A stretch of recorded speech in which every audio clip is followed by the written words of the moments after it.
game would never end. Hang on, I gotta warm up my air horn. Are we sure That's the it's over? longest game I've ever run. What is everybody? Welcome to the Losers Lounge. Let's go. Yeah! Hell yeah, dude. Yeah. Hell Nuggets yeah. fall to the Sacramento Kings, 135 to 106. Woo! The Nuggets are good at losing big. Yeah, nobody does it big quite like the Denver Nuggets. Certainly not the good teams, but the Nuggets. You know what? A loss is a loss, whether it's by 1 or a million. And the Nuggets lost by 1 million tonight to the Sacramento Kings. Plenty of excuses. We're going to make all of them tonight. Yeah. And to help me make excuses for the team, I got Brennan Vogt. Listen, I just don't believe in accountability, and I think the best way to handle this as media is, to just have no opinion. So let's make a bunch of excuses together, and I'm excited to do it with you guys. Man, I can't wait for the excuses you're going to drum up over there. D-Line Co. The refs were bad. Not yet. Oh. Save them. Do you have some excuses? I have some excuses. I started off with my top excuse. One of my excuses is how bad the Nuggets played. Does that count? That is an excuse. It's actually the real reason. Yeah. This was a really dumb game. Really dumb game.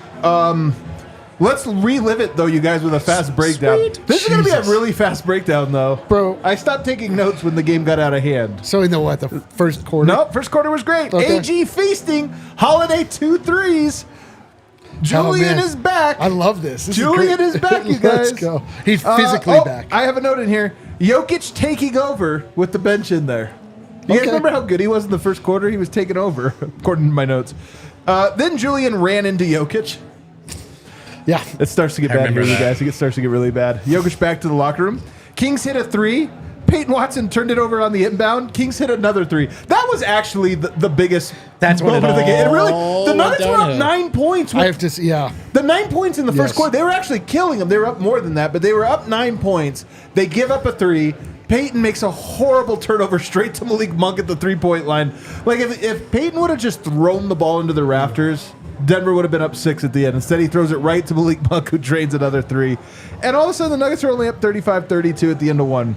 Then Peyton Watson got 3 fouls. Do you guys remember that really early in the second quarter? Long rest for Jokic. Kings starting to take a lead. Nuggets getting worked. Wow. I feel like I'm watching the game. You feel like you just watched incredible. it? You're taking me right back. I feel like I'm downstairs. We don't have highlight, right? So I have to describe it in vivid detail the way This I is do. theater of the mind. Hold on. I'm there. I do have one more note in here. Zeke at the 4 next to Jokic. I don't even have any notes about how it went. Just that it happened. It did happen. D-Line, what's your big takeaway? In all sincerity, this game, the wheels came off and it was ugly. I tweeted this, and I believe this. Scheduling back-to-backs in the NBA is theft. It is theft for the fans. It is theft for all people involved. That it was not a competition. That was so farcical, the thing that we just watched. The Denver Nuggets obviously came in with an emotional low. We talked about it in the pregame. I said that I didn't like the Nuggets' chances tonight. I mean, I didn't anticipate them getting blown out to that degree, but it's just like, it's what are we doing here? Like, what are we doing? Yeah.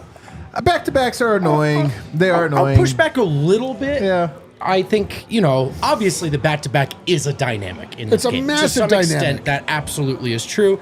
And compounded by the absences tonight, right? Missing KCP and MPJ.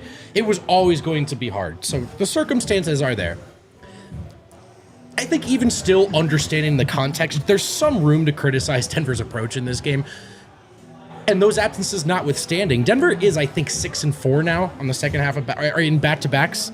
Are they? This year? Yeah, I think it was. You said that with such confidence. I saw it from Matt on the timeline, so I To don't Matt know. Moore?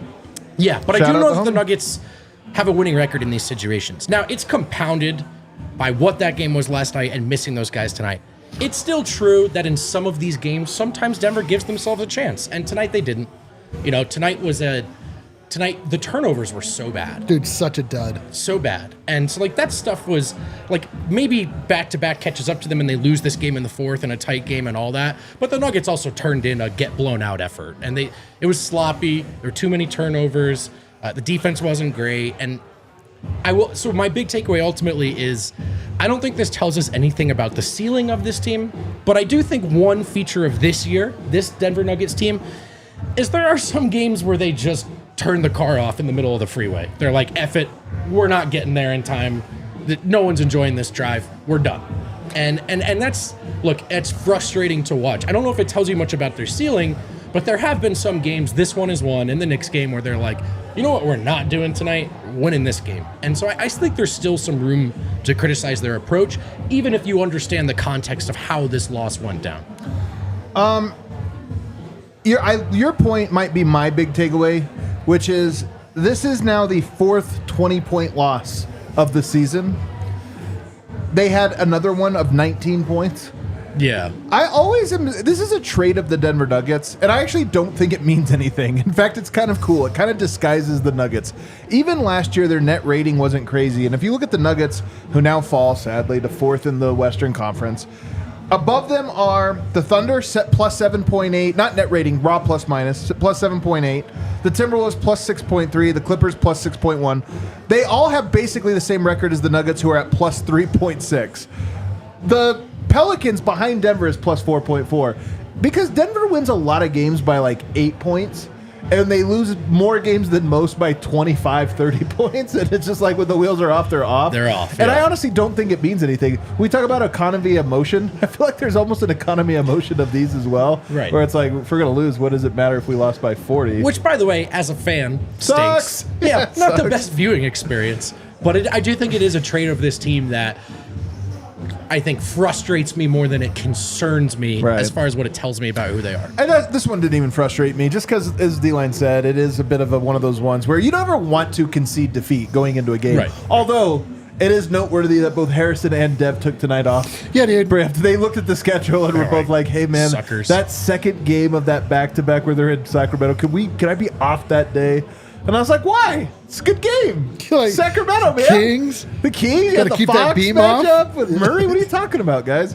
But I think there's another thing about back-to-backs that really was about tonight. Again, I don't think it means anything, but Denver's legs were a little tired tonight. I don't think they were super tired. I think they were grouchy. I think their mind, like when when Jokic is tired, he gets technical fouls. Yeah. When Jokic is tired is when he starts to do like frustration things. And tonight, man, there were two moments in this game when the wheels came off. One was the Peyton Watson turnover that was just an absolute like momentum crusher. Those two, the three that went before it, then the turnover, then the other three was a momentum crusher. The other one was Jokic getting a tech, and then Murray coming and getting back-to-back unforced turnovers. That was like Denver, if you remember in the second half, actually had closed the gap. They were down 10, and I think they closed it to 5 or 4. Not like a huge one, but a little one. And look, I think that Jokic should have gotten the foul on that play, although we'll talk about it in a second. Gets a technical foul out of frustration, gives up a fast break layup, then gets a tech. So that's a 3-point play. Murray comes down with 2 turnovers, and they score, and it was over. So those two moments, and I think both of those are mental fatigue more than physical fatigue, and I think that's a real thing in the NBA. Oh, for sure. I mean, this, again, like, yes, more so than it just being a back-to-back after an emotional swell of a game. Like, there was just no hope. They were just drained. Their brains were drained. They gave out. There was such a big. I don't know. It was just last night was momentous, and tonight was just like, oh man. I mean, we were talking about it in the pregame. Like we felt it. We felt like low. Like Brendan Vogt had to get pumped up by listening to Creed for God's sake. Which ended up being the peak of the night. Yeah, the peak of the night was Creed. Do you think the with the arms wide open? Which one was it? My Sacrifice, which is how does that My go? Sacrifice. You know what my sacrifice was watching this game. Yeah, there it is. And then doing this show. My sacrifice. Yeah, no, it's real. The thing is that sometimes easy to forget, can't be forgotten. These are human beings, and they were very human tonight in the worst way. So, but yeah, I agree with you. That game ended on that Jokic technical foul. Yeah. That was absolutely the end of the Nuggets' competitive period. The wheels completely fell off at that point. The one thing that I will say that I really am disappointed in this game is that there were a lot of guys that got real run tonight that don't typically, and they didn't show out at all. Nobody, that's a fair point. Not one person stepped up in a positive way that made you look at it like, oh, right, okay, cool. Like that guy, that's somebody that you have that didn't even really play last night, that is getting an opportunity, is making the most out of it. Even if we lose the game, there's that bright side. There's that silver lining. There's not a single silver lining to tonight. So let's go through the list of guys you're talking about. First and foremost, I would say was Peyton Watson, who we were wanting him to get the start last game, and it went to Holiday. Tonight, with 2 players out, by the way, we should mention KCP and BJ both out tonight. That's a big part of this. Not only was it a back-to-back, but also those guys were out. So Peyton Watson gets the start, and look, it wasn't like he was all bad. There were moments in this game where he had some big plays, but the fouls, first of all, I don't think that he has a foul problem. Like, statistically, he doesn't really seem to have a foul problem, but he has had games where they've come in bunches. Yeah, that's it. And this was another one where it sucked that he had to get taken out so early. Because I actually think that was also part of the rhythm of this whole thing was like you're already shorthanded 2 guys, and then Peyton Watson gets in foul trouble. You're down 3 guys. Man, we said in the pregame show like his foul trouble was going to be key tonight, but I think that is just a symptom of like that's what it looks like when Peyton Watson presses. It's not that he gets 14, 15 up. It's I'm going to win this game on defense. I'm going to make a play, a statement play. And by the way, he made a couple. 2 blocks and a steal tonight. 3 stocks in 20 minutes. That just he is susceptible to that. And I think you're right. That's the right way to put it. They cluster up and he misses time on the court. So that is a goal for him. And I do think right now, Peyton Watson might need to just take a deep breath. Yeah. There's been a lot of Peyton Watson hype, and I think rightfully so, and intrigue, and we had him on this show, and it was awesome. And I think he is who we all say he is. But I also think maybe right now, Malone could pull him aside and say, hey, like, let's... You think he needs to grab him? Grab a guy and just say, hey, like, let's take a deep breath and make sure that the effort's there, but like, let's make sure it's a focused effort like it has been. And again, like this is a lot of guys played poorly tonight. I'm just thinking about Peyton over the last handful. I asked Malone the other day, this is like 3 games back, whenever I was at the arena, maybe it was 2, I have no idea. I asked Malone about Peyton Watson's mental part of defense. I was like, does it feel like he's really picking up the game? And Malone immediately goes, well, he committed that foul 90 feet from the basket. And then he's like, but to your point, he's been doing, and I just thought it was really funny that kind of almost leading Malone, like it was a bad question by me, honestly, leading Malone to an answer, and he was like, no, going the other way. Did you see that dumb foul? Yeah. That's how I felt about that play tonight, where I don't want to berate a guy over one play. It could happen to anybody. Right. But it was one of those ones where it's like, yeah, but this is the big leagues, and when you're shorthanded and you make that play, your odds of winning just plummet, and so it's like a learning experience. Tonight was a learning experience for the guys, and some of them didn't step up to the plate necessarily and have great nights. And Peyton had some of those tonight, like tried to dunk, would have been awesome, maybe change the momentum. Also, were you going to finish that? Probably not. That was a very audacious dunk. But I also, like, these are some of the things that I also love about Peyton when they work out. That's so true. It's just, just talking about this game, which did not work out. Whom else would you say did not take advantage of their moment tonight? I would say that Justin Holiday started off a very positive game. He had a couple of good 3-point shots early on. You're like, oh, that's great. I love the fireman. He comes in, made a couple of assists that were nice, but like then we got too much fireman. He ended up taking he shot like 10 shots. It was like, oh man, all right, come on. I didn't love that. The idea of a fireman do too much. I didn't love too much fireman. Reggie, a lot of Justin Holiday. Reggie Jackson got some serious main character syndrome. Had some good moments, but really was just doing way too much. Christian Brown had an okay night. He was okay. He had 13 points. He was the third leading scorer behind Jokic. In the context of this game, he was one of the better Nuggets. But he in the context of the NBA, he was okay. You're right. He was better than Jay Huff tonight. He was better. Right. But truly. The better question is who had a good game tonight? Well, there was one more. I thought they were going to get to. I thought you were going through the list here. I thought you were going to talk about Zeke. Oh, to me, Zeke played in such inconsequential minutes. It's kind of true. Zeke had he had a good finish. He got about. I'm with you, actually. I thought he was fine. He actually played fine. He wasn't the complete disaster he can look sometimes. He got I think a minute and a half or 2 minutes at the 4, which was but then he went right back to being the 5 Well, again. that's when your Reggie stretch came in, because they call a timeout, and actually, to show you how bad it was, this is the truth. To show you how bad tonight got, Michael Malone was looking for a shot in the arm. He was looking for a shot in the arm, but he looked down his bench and he was like, my best shot is Zeke Naji. Zeke Naji is my best shot of giving some energy to it. And like poor Zeke is in that scenario. But yes, to your point, Reggie Jack, as soon as Zeke comes in, gets 2 turnovers in a row. They don't even get a single pass in the half court before they get 2 turnovers off it. Malone's like ready to throw a chair. Right.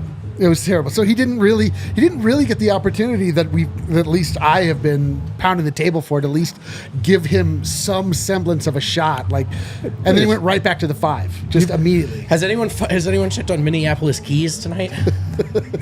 Do you want to explain?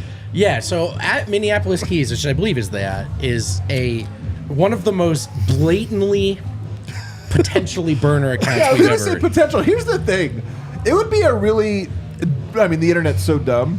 It would be a good bit, now a terrible bit, don't do this, people, to make a burner and act as if you were someone's burner. Not convinced that isn't what's happening. Yeah, it could be just some dudes. It is such a, didn't even bother to cover up the breadcrumbs. In fact, they're very big crumbs. What is the name of the burner? It's at Minneapolis Keys, I think is the name. I don't remember. And then they tweet a lot about how Zeke should play more and hasn't gotten the opportunities he deserves. Maybe it's Zeke. Maybe it's someone doing a Minneapolis joke. Keys is an all-time bad alias for somebody trying to disguise themselves who comes from Minneapolis and loves piano. But what if it's just Zeke's piano teacher? It could be. Could be. Could also not be Zeke. That's what I'm saying. It's only following the Denver Nuggets and Zeke Naji. We could... Which is what I would do if I was pretending to be a Zeke burner. You know what I thought about the other day? What's that? The Jokic brothers. Oh, that was Twitter the best, account yeah. where they showed up, made a Twitter account, a co-Twitter account with no avatar called the Jokic brothers, followed only Jamal Murray, and then just used it to threaten the Morris brothers, and then deactivated it. They got more followers than I got my entire life in 11 seconds, and then they deactivated a day and a half later. It's actually an all-time thing to happen. It was the all-time Twitter moment. I can't. I was just thinking back so gleefully about that the other day. Anyway, do you guys remember? Oh man, No, I didn't want to get into politics. It was like a politics thing, That's even though I good. have nothing about that's it. But do you good. guys remember Carlos Danger? It's a hilarious alias, hilarious one. What would your alias be if you were trying to disguise yourself? Check into a hotel you don't want anyone to know, so you say New Jersey hey, tall. Bart Fizzla. Bart Fizzla. Bart Fizzla. That's my alias. Oh my God! Do you have one D-line that you've James ever? Well, back in the day when I was in high school, we would always sit around. You have to come up with your porn name in high school. Your And porn name, yeah. My porn name I came up with for myself was Chunk Dickwell. So that would be let's go to break. Right, we need a break. On the other side, we're gonna start stock report. You're not gonna want to go anywhere. We're gonna forget this game. Who wants to break it down more than we already have? And We're gonna shout out to our stock lucky report. sponsor who gets to follow that. Shout out to the. All right, well, never ordinary on the show, and D-Line's here. It's never ordinary where you're hanging out and betting with Bet365. They don't do ordinary there. They believe every sport, every play, every moment should be epic. Right now, new customers can choose between 2 offers when they open an account at Bet365. Use the code DNVR365 to sign up. Deposit $10 and choose between either a bet and get offer where you place a bet of $5 or more and get 150 in bonus bets, or a first bet safety net offer by placing up to $2,000. And if your qualifying bet loses, you receive a matched refund in bonus bets. Whatever the sport, whatever the moment, it's never ordinary at Bet365. It's never ordinary on the DNVR show or these lounges. And you can also download, obviously you can download this app as I just told you to, where you can gamble, but you can only do that if you're 21 or older and physically located in Colorado. Please do gamble responsibly. If you or someone you know has a gambling problem and wants help, call or text 1-800-GAMBLER. And what else are we talking about? American financing, which, Adam, I'm just going to be honest. I think you probably can give a bit more of a hands-on. If you're a homeowner, I'm not. if you're a homeowner looking to refinance your home, that's one reason to give them a call. If you are looking to purchase a home and you don't know anything about it, I'm telling you, the first step is always calling American Financing. You can call them on the phone and literally say this: "Hi, I'm whatever your name is. I have no idea what I'm doing." This could be how you start a phone conversation with them. I want to buy a house. I don't know if I can. I want to learn the ropes. And they'll be like, well, you came to the right place. Let's talk. And they'll walk you through everything. I always encourage people to do that. Home ownership is such a great path to financial security, and more people are capable of doing it, of owning a home than realize it. So, American Financing, those are your trusted resource for your mortgage loan. Call American Financing, and if you call today, you may be able to delay 2 mortgage payments. Call them, tell them DNVR sent you at 303-695-7000. That's 303-695-7000, or go to americanfinancing.net/DNVR and MLS 182334 at MLSconsumeraccess.org. APR for rates in the 5 start at 6.406% for well-qualified borrowers. Call 303-695-700 for details about credit costs and terms. All right, back here, segment 2. I want to address a couple things in the chat. First, actually, what I want to say is I really appreciate that it wasn't a question that Yoke would play tonight. You know what? Right. There's a lot of players, and I'm not going to name too many names. Yeah, careful. But I'm not going to name names that they might see a couple starters out and be like, it's back to back. There's no Dev. I'm not going to say Harrison. I'm not going to say Dev. I'm not going to say those guys and say, you know what? I'm just going to also sit, because who wants to go out there and be humiliated, on the road, and the other fans are talking trash about you. Yoke, it's never a question. He's always just like, we're probably going to lose tonight, but I'm going to go out there and play and fight like hell. Same with Jamal, and shouts to Aaron Gordon for also suiting up tonight and at least giving themselves a chance, I'm telling you, man, there is something there. Life is what life is, but there is something to the mysticism surrounding the basketball gods and honoring the game and approaching life in the right way. Call it karma, call it whatever you want.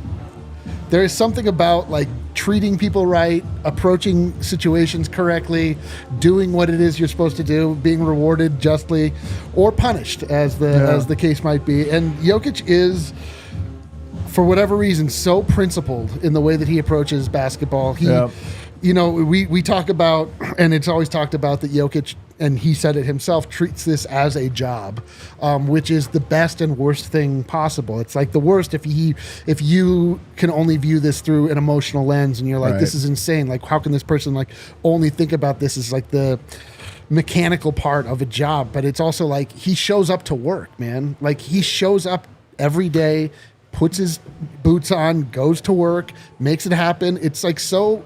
I don't know. It's just like one of the things that makes him one of the greatest athletes that I've ever come across is that he's just principled about the sport. And there is something, too, about like whether it's your workplace or whether it's, and in particular when it's a team, that is like a brotherhood. You're in the foxhole with guys. And there is something, too, telling your teammates, you guys got this one. You're going to go in Sacramento tonight and get your ass kicked? Yeah, that's you guys, not me. And so for a guy to, and like I said, it's the same for a workplace.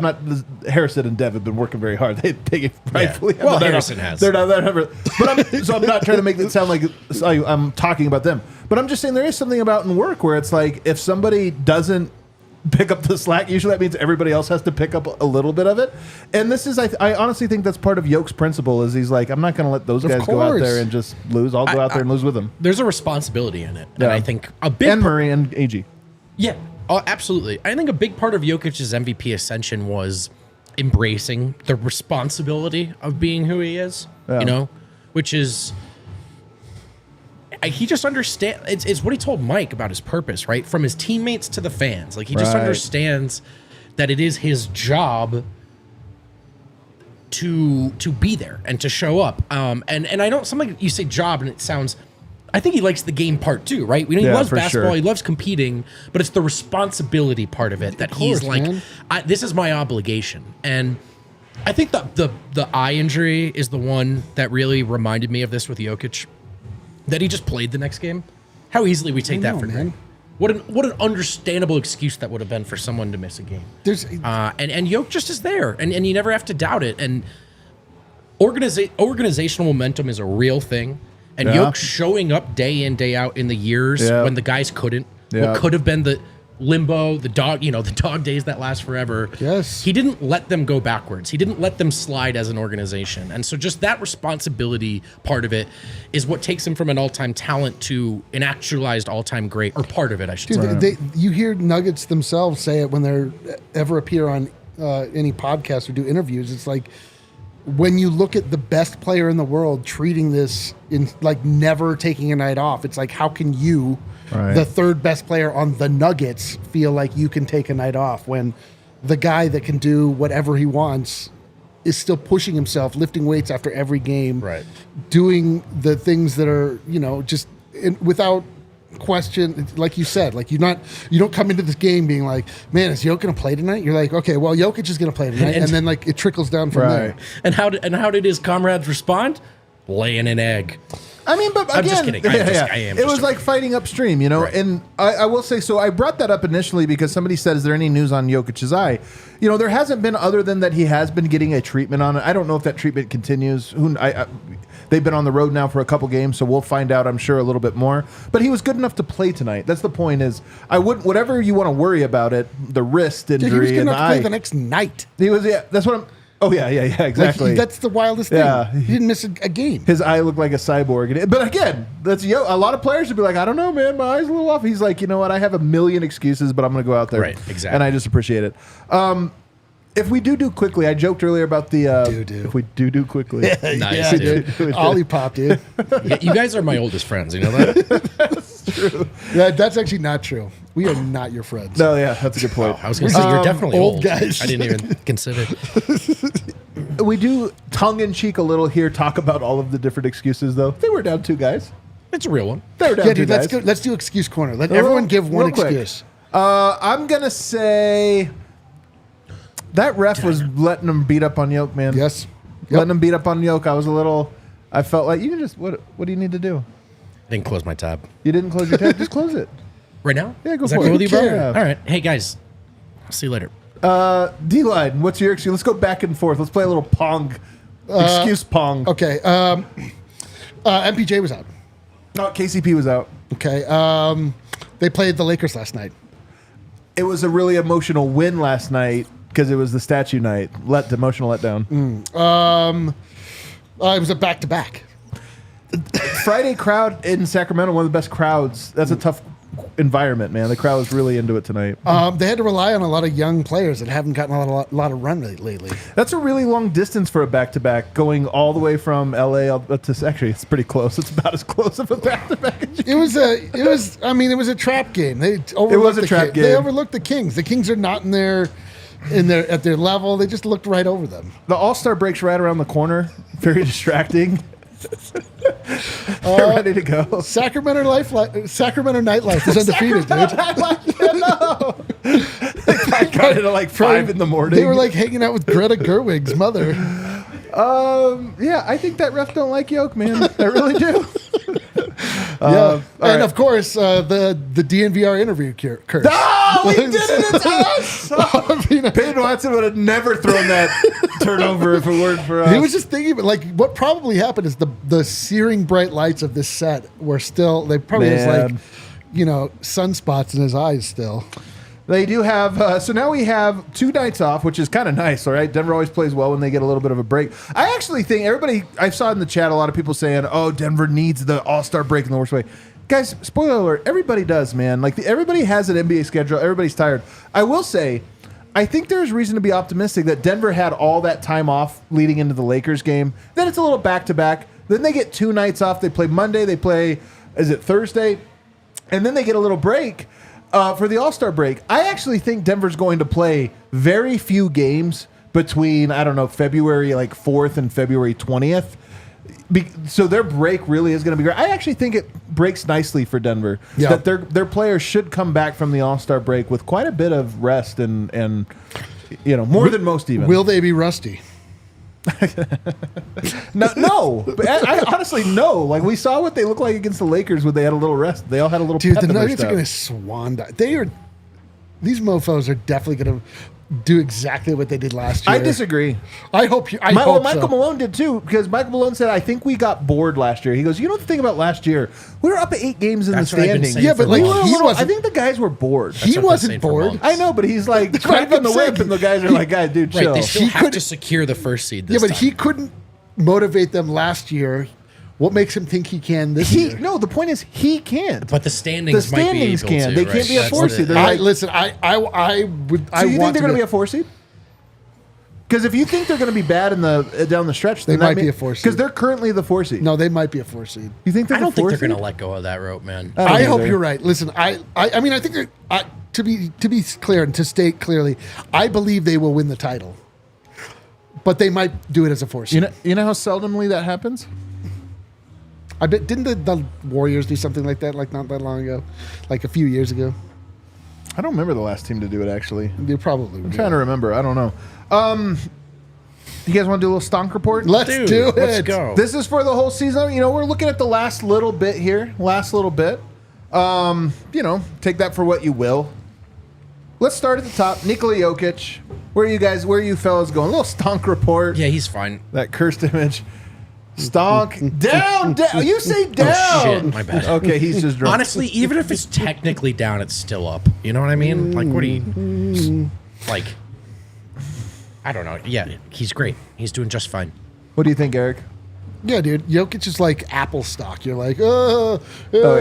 it's like it's up like less. and then you're like, he has a bad night. It's like, Still glad I bought it all those years ago. Look at that. That's crazy. It's so true. Still the best It's choice not I've up. ever made. Sometimes it's not up as much as they're it like, usually Apple is only up. shipped 4 billion iPhones this year instead of 4.6 like they per pro. We really whatever. are the people in the cartoons with the ticker tape that are just sitting there counting our money like every night, is enjoying insane, Yoke. I actually agree with you guys. I think his stock is up. You know, whatever the statistics say, the more I watch the NBA and watch his career, the more I'm like, the stats don't really tell the story. They're fun, but Yoke can have a triple-double and it can be an okay night. He can have 50 points, you know, whatever. They don't tell the story. I just feel like Yoke, confident, in control.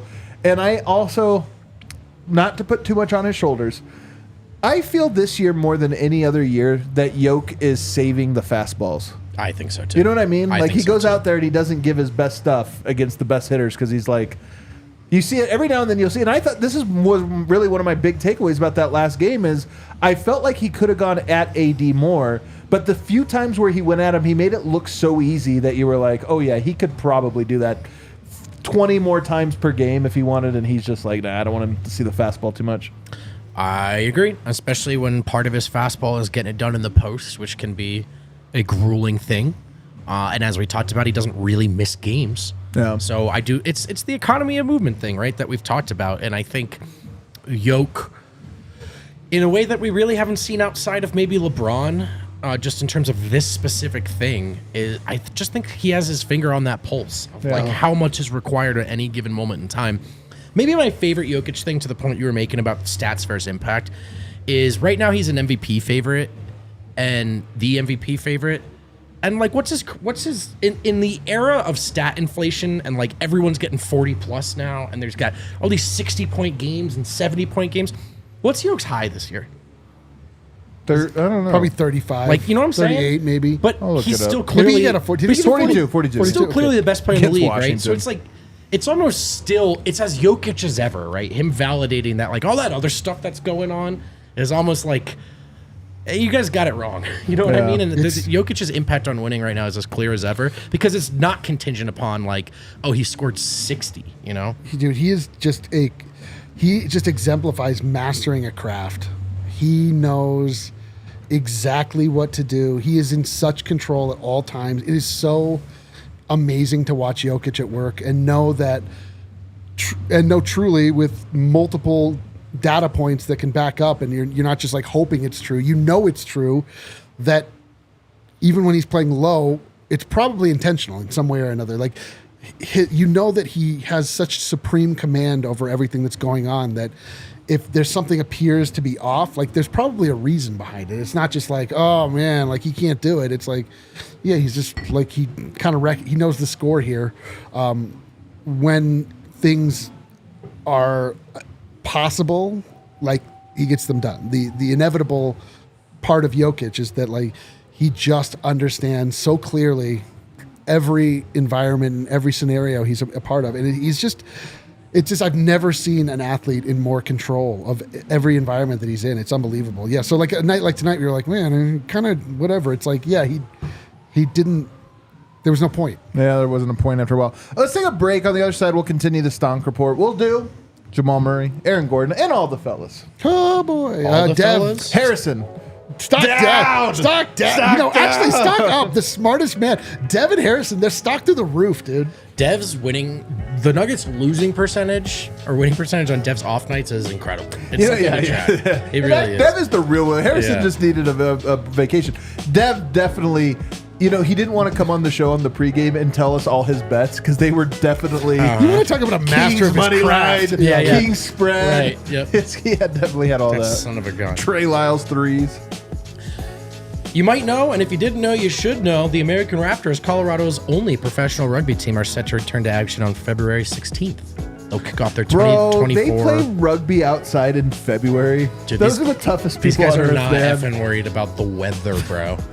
February. But they're also going to be in Argentina, if that helps. So they kick it's off their summer over there. 2024 Super Rugby Americas campaign in Argentina. You can catch the games on ESPN+.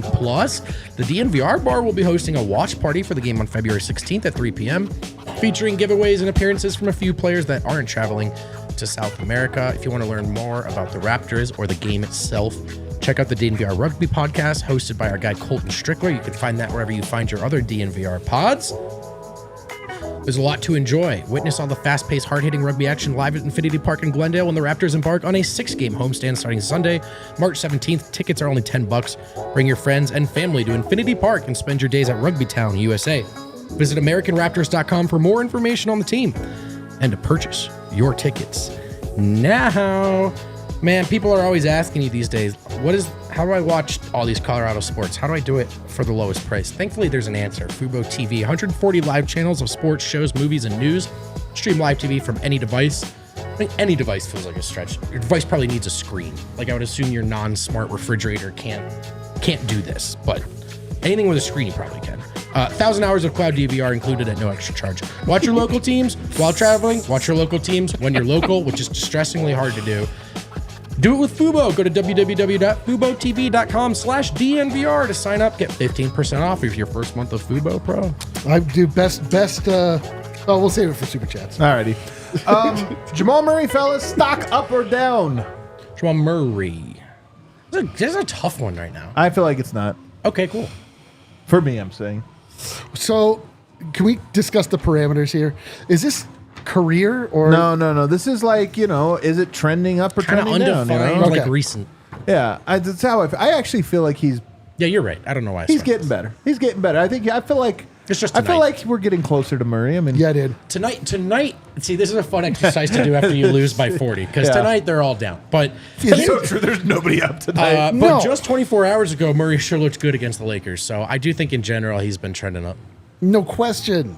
No question. Jamal Murray revealed to you his true form again. It's just, it's a tough life being a day-to-day Jamal Murray fan. That's so a true. day-to-day You Jamal. It's like being a day trader. Yeah, it really is. You can't do that. You got to be the right You like guy come for in, that. you're like, oh, we got killed today, and then the next day you're like, Bitcoin's through the roof. Let's buy a yacht. Yeah, totally. Yeah. But Jamal Murray has got the goods. He is the truth. You don't always tell the truth, Yeah. Sometimes the truth just doesn't reveal itself till when it's needed. But I mean, come on, Jamal. This is the part that's so annoying. This man should be a GD All-Star. Yeah. I feel like when all is said and done, we're going to look back at Jamal and say, like, what a great athlete, what an amazing player, was never an All-Star, like perennially underrated, but it's like he does it to himself. He just like doesn't show up night to night, but his ceiling is so high that But those ceilings are arriving. Those peaks are arriving a little bit more frequently. And Yes. statistically, to kind of try to prove this, he had one 30-point game in his first 23 games of the year. One 30-point game. He's had 4 in the last 14. yeah. There we go. And then he's also had a 29-piece against the Lakers. That doesn't even count, but that was a 29-piece, a near 30-piece. So, yes, the inconsistency is still a little bit there, but I do feel like those peaks are coming a little bit more. And I'm optimistic that we're going to... I mean, look, I think the Nuggets need it from Murray. Down the stretch, they need him to start ramping Yes, up, in they my do. opinion, especially if they want to be a top 1 or 2 seed. And I think he's starting to round into form a little bit more. Aaron Gordon. I feel like this is the easiest one because I feel he sneaky was one of the slower guys out the gate. Dude, the turnaround point for Aaron Gordon is the wildest part of this entire season. He was not that great, got attacked by his own dog, came back and has been like a steady straight up since then. I can't explain it except for it's exactly what happened. Yeah. Maybe Hey, so everybody out there, bit by your dog. yeah, everybody out there, taunt your dog tonight What if do you you want to be a peak performer. What would you think AG would think if he knew that became a storyline for him, that people were a narrative? He would people laugh. were like, I think you AG think would he would laugh. laugh and find it cool? I think AG would laugh at that one. All Yeah. right. I mean, it's true. What do you want from us, man? Facts are facts, bro. We're gonna do this like yoke mess. It's like when Jamal gets mad about the inconsistency. It's like, hey, man, you did get We bit by gotta a wait dog. till AG gets bit by some kind of animal this year before we start to really look at his we're stats. like married dogaka to you. And then obviously, jokes aside, one thing, maybe it's not a joke, maybe it's directly related, but one thing we've been talking about is just how good he looks athletically. And I think for him to look that good heading into the All-Star break is a good sign for Denver. He hasn't looked good until the dog days. Oh my God. These are the dog days. Let's go. Let's go. That joke. Yeah, ding, ding. Gosh, It's the dumbest show ever. this show. Michael Porter Jr. Mercifully, no one's watching Yeah, it. So it's thank God. There's dozens of people in the chat right now. Okay, are we going... Michael Porter Jr. How recently? Are we going 1 game back or are we going 5 games No, back? we're going like 10 games, you know. We're talking about like, if you were to like plot the season, are we going up or down? Wait, who? Sorry. Michael Porter Jr. Okay, last night, based off the last time we played, it's an obvious up, but if I'm keeping it real about the last handful of performances, I think he's been trending neutral to down. Yeah. But I think generally speaking, I feel really good about that last performance. So I don't know how much I want to weigh that. You know what I'm saying? Yeah, man. It's been a rough stretch for MPJ.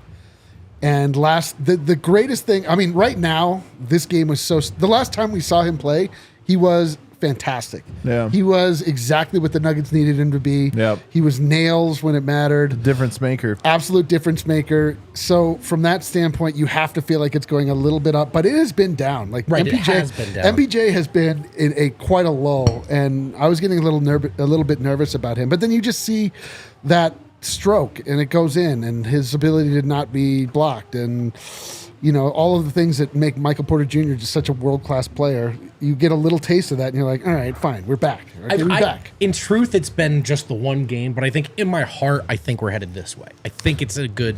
Well, your heart, I mean, Right, your so, heart. you know what? Yeah, F it. Throw it out. Throw it out. Just...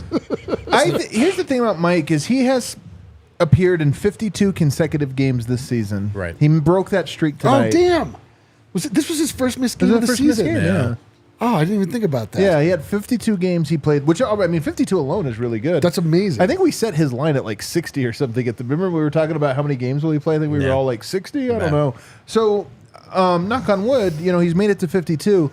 I think he might just need a break. When we talk about the Nuggets need a break, everybody in the NBA needs a break. He might be number 1 on the list of I think well so. earned. He needs a little time off and come back, and he's... What do you think Mike's doing for vacation? I feel like Mike goes back to Missouri and shoots hoops. I think he does. Just get shots up. Talks to Jesus as a child. Get some It's his counsel. religion, man. It's his religion. KCP. I gotta be honest, fellas. Yeah, it's a little like... This is another guy that I think needed some rest, and I don't think I wanted to see it in the form of a hamstring strain, particularly, if I had my choice.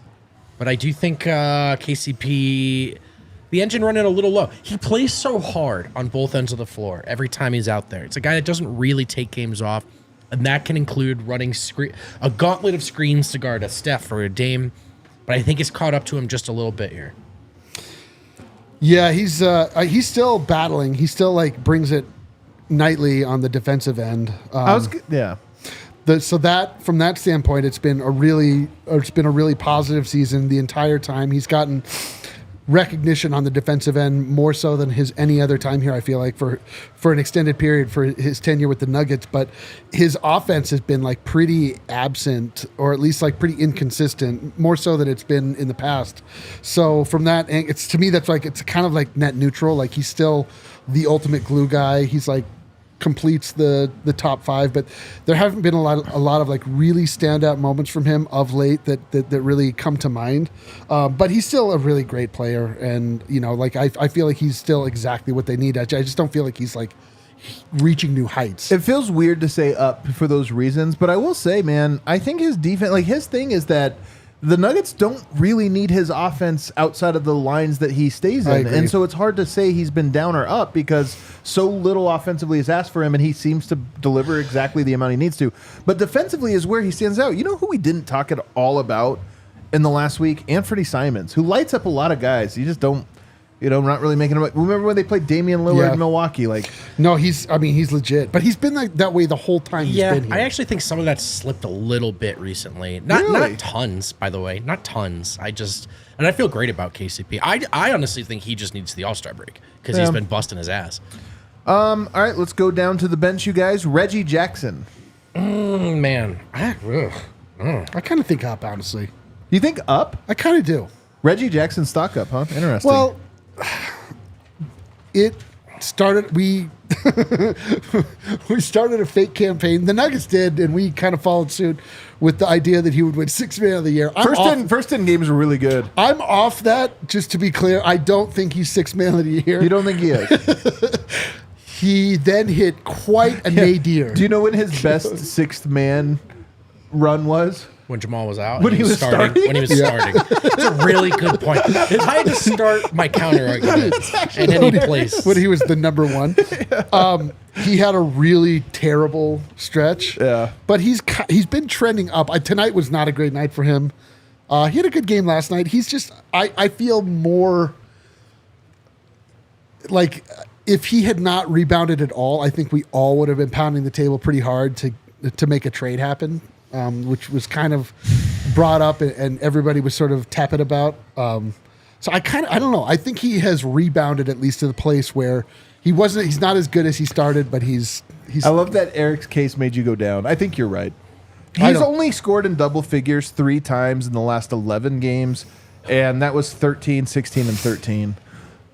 Look, it's not major down, but I will say that I'm a little concerned with Reggie. I'm a little concerned. I'll tell you who's not concerned. Michael Malone. Right? Michael Malone has his back, man. Michael Malone always comes to bat for Reggie. Yeah, it felt a bit more like a harnessed chaotic energy to start the year, and now that's a little less. Tonight was just pure chaos. Yeah. It's hard. Some of this is like the recency bias from tonight is tough to overlook. Somehow. Really? A little bit. I've already thrown tonight's game out as if it didn't matter. It's really tough because the bench minutes have generally been so terrible, and the Jamal and Reggie pairing hasn't really worked, but it just feels like some of those 13, 14-point games haven't had a ton of positive impact. Like, he's not the best defender on the team, and some of those shots you kind of blink your eyes 3 times at, Sometimes that rules, but I don't know. Peyton Watson. I'm going to say just the last 2 to 3. Man, you guys, this is funny because it's like all about how you... That's it. You're doing 2 games as the... I don't know. Yeah. It's an undefined thing. His stock has been like... and like the last 2, it's been like, but like overall, the trend is up, most assuredly. I was gonna say, I feel like if you do say 2, I think maybe 2 or 3 game, I don't even remember, then maybe that. But I mean, usually you would say like 10 game sample. Yeah, or sure. something. If you want to do that, I mean, I'm buying. First of all, I'm more interested in buying Peyton Watson stock than ever. Yeah, this is a little like if you were like, "How's your Apple stock?" You're like, "It's down." Oh, really? You're like, "Yeah, this morning it was down." Yeah. Like, but I mean in general, way up. All right, you've convinced me. Yeah, in general, it's way. I mean, Peyton Watson, we didn't know what his role was going to be at all to start the year, and now he's ensconced as a rotation player. Like, he will not, and he's only getting more and more trust from the bench, meaning Michael Malone and the coaches. But I mean, tonight, not good. Not a good game tonight. DeAndre Jordan. You guys, this is an easy one in my opinion. Is it? I mean, he's just like neutral to me. Oh. He's like exactly what I thought he was. What is he to you? I mean, I just think it's down. It's down in that the Nuggets, whenever they play Zeke or DeAndre, it's like a concession. There's almost no nights where you're like, maybe they'll win these minutes. It's more like, let's survive those minutes as a neutral or maybe a +1. I just don't, that like bailout game, I don't expect that ever. I don't ever expect a game where I'm like, he's going to really play well. That's why I would say it's like down. Yeah, sure. I mean, I think it's just been what the backup center minutes have been all year. What were you expecting? I guess you could just say down if you want, just evergreen. Is there no more point to do anybody else? Zeke, Dodgy. I do think DJ was pretty good last night. What's that? Christian Brown. Oh, we not done Christian Brown? Oh, Christian Brown. I forgot Christian Brown. If I forgot him, that might be a bad sign. I actually think in this last week, tonight's not a great example. Tonight's not a great example. All right, so let's debate. I'm down on Brown. Well, you are really down on Brown. I'm very down. I'm down on Brown. You actually evicted yourself from Browntown. I'm down on Brown, dude. I am down on Brown. Would you say you're out on Brown? I'm down on Brown. Like, I love his heart. I love his hustle. I like the intangible things he brings. I am not seeing one bit of improvement. I'm going to eat up all your stock. Like, you're selling your stock right now. I'm going to take every single one of them. Sure. And, like, part of this is just expectation. I don't have, like, high hopes for him to develop as a player. But I think what he already does is really, really valuable, and he's not doing it as much this year. I think some of that's role, some of this different stuff. But I'm buying the stock because I think he is going to be a player that looks really good alongside other good players and a guy that looks really bad alongside other bad players. And guess what he plays with mostly this year? Yeah. I agree with Chat. I think Malone's recent conversation with him seems to have paid off. I think there was a recentering of like the approach and where his effort, the distribution of his effort and where his focus should be concentrated. And tonight was bad. Like, again, that's what makes this exercise so funny. Where are you starting from? How much do you weigh what you just saw? So we're all going to have some different opinions. But I do think, generally speaking, CB has shown better flashes of high impact rebounds, really good defensive possessions of late than I'd seen all year. So I actually do think it's up. Like, I liked the way he played last night, and I like the way he's played lately. Here's a take. It's possible that Christian and Peyton are swapping roles right now. Where early in the year it was like, Christian, you're going to run point guard, you're going to dribble and try to get in there, and Peyton, you're just going to defend. And I almost wonder if now it's like, Peyton, try to explore your game a little. Christian, reduce your game. I wonder if those guys switch a little bit and we almost flip, and it's like, oh, Christian's now not making mistakes, and Peyton is because he's trying stuff. I could totally see that happening here over the next bit. But we saw Christian help the Nuggets win a championship. Played in all but 4 games, I believe. He played in 16 of the 20 games last year, like a real meaningful minutes, and was good. He even won them a finals game. What did he have in that finals game? Like 16 points or something like that? Like he had finals MVP ladder, baby. He was number 5. So was he? After like 3 games. Oh, after 3 games, he made an appearance on the MVP ladder. He was number 5 on the MVP ladder. That was awesome. You're talking sick. About a former finals MVP candidate. Like I'm just he was in the conversation. He was in the conversation at one point, so I'm not going to just... Listen, I know. That's what I'm saying. Like, I am astounded that this year has looked the way it has after the last year ended the way it did. I am astounded by it, and I don't like. After watching years and years of basketball, I just as soon as a player stops progressing, it's just a terrible sign. But he was good enough at what he was. Because here's my thing: is there are players out there who can't get better, but they're good enough. And I think he might be a player that's like, I think he can get better at like catch and shoot, finishing at the rim, understanding the game. But I don't know that he's going to be a guy that's just a great ball handler or a great like off the dribble passer or like has great vision. I don't think he'll be that guy. But his skill set is still good enough to be useful, including on this team. And I think it'll get there. Don't you think it's the Peter principle? You rise to the level of your own incompetence. And like this year was about rising above his role. And it's like, we got to knock you. Well, in basketball, you can actually demote a guy. Yeah. Yes, but I don't know. I perhaps I'm too low. Perhaps I should retain some of my stock. I will negotiate after the. It's already sold. It's also cool that we disagree. No, it's fun to disagree. No, I know. I just can't believe that I'm not seeing his defensive efforts really make any difference. I just feel like every night, I just watch his guy rise up, shoot over him without any real difficulty. I feel like the last handful of games, though, particularly when they've gone to the playoff rotation, which is, I think, to the point you were just making. Like, is my Christian Brown in a 5-man or 4-man bench lineup stock up? No, but you crunch it down to 8, and he's out there with guys like KCP and Aaron Gordon, or even a KCP, which is way less likely. Excuse me.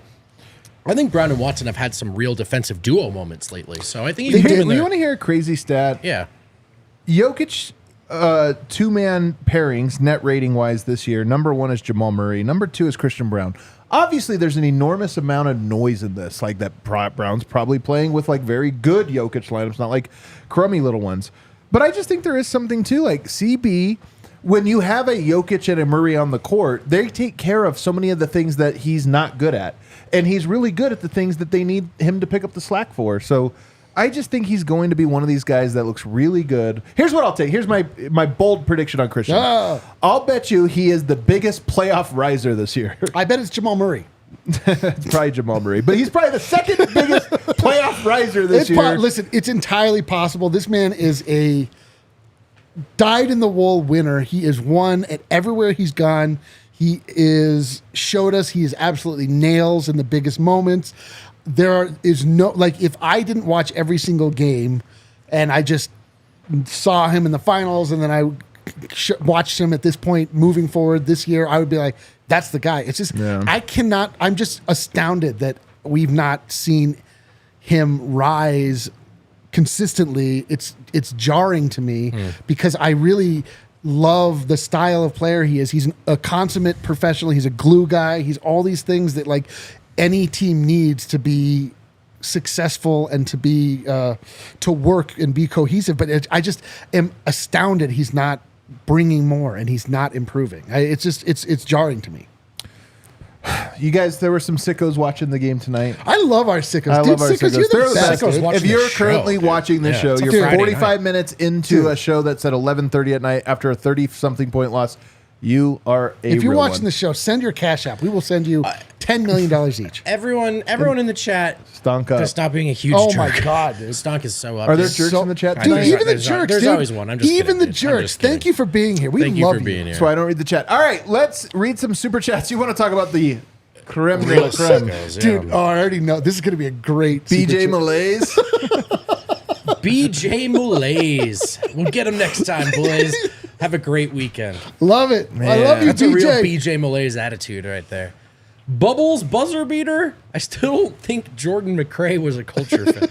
He wasn't, man. That's an all-time super The chat. worst part is that Jordan McRae played in one game. He played well. Hang on, he hit a bunch of threes, man. It's I was like, February damn. 9th, 2024. Hey, man. That's what you do. You call him back. $50 super chat. Are you serious? Dude, this is the ultimate sicko. What a absolute homie. Nikola Nuggets. I agree that the ref doesn't like Jokic. Sack beat him with impunity. This is a problem worth discussion, even though the Nuggets played miserably. This is Yoke's burner.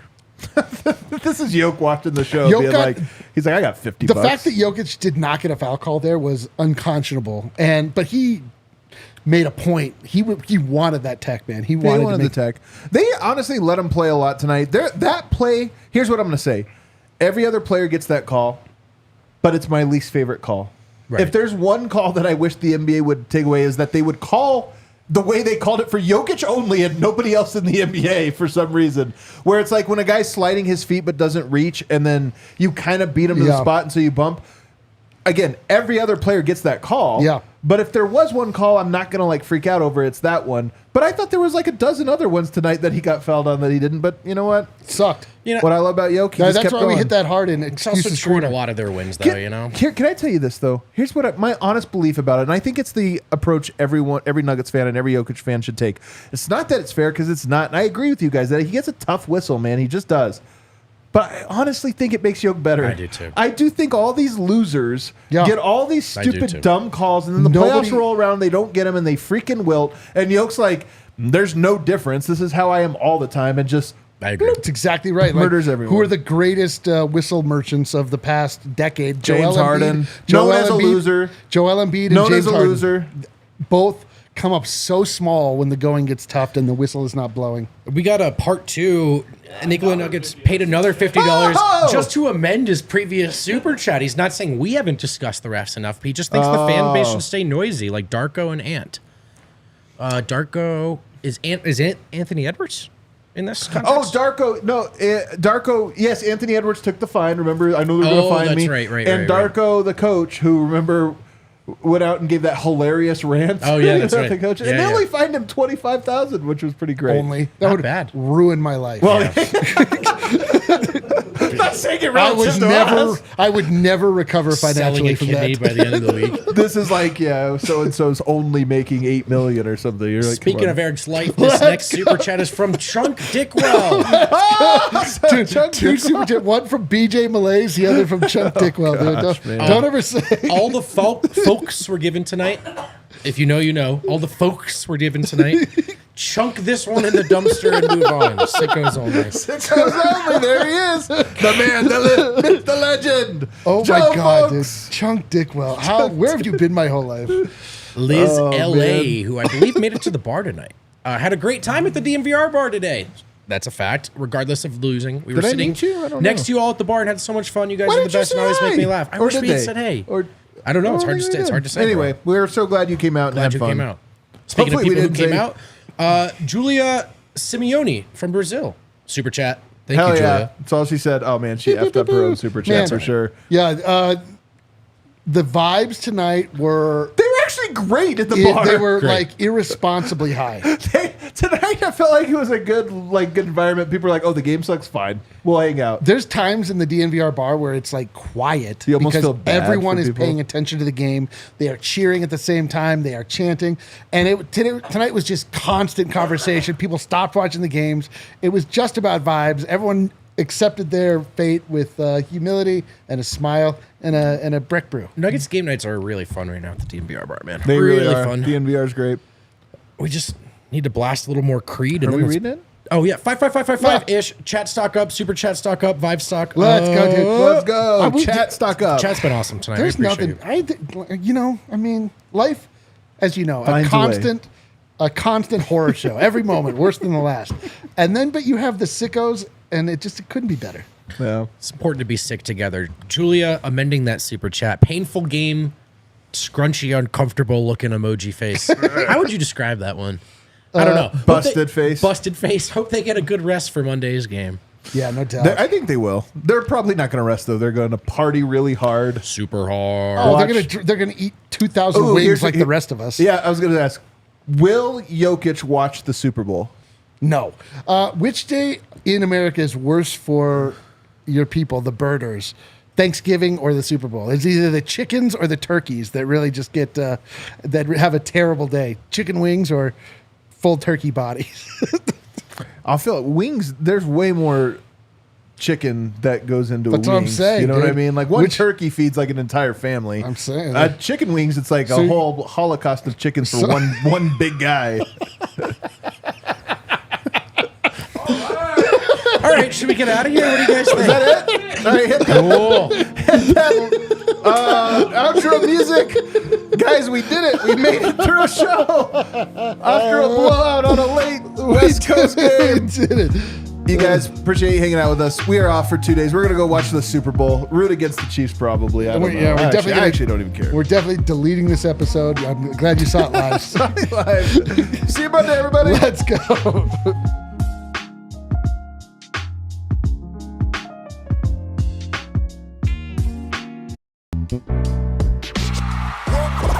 We all silly like the mayor.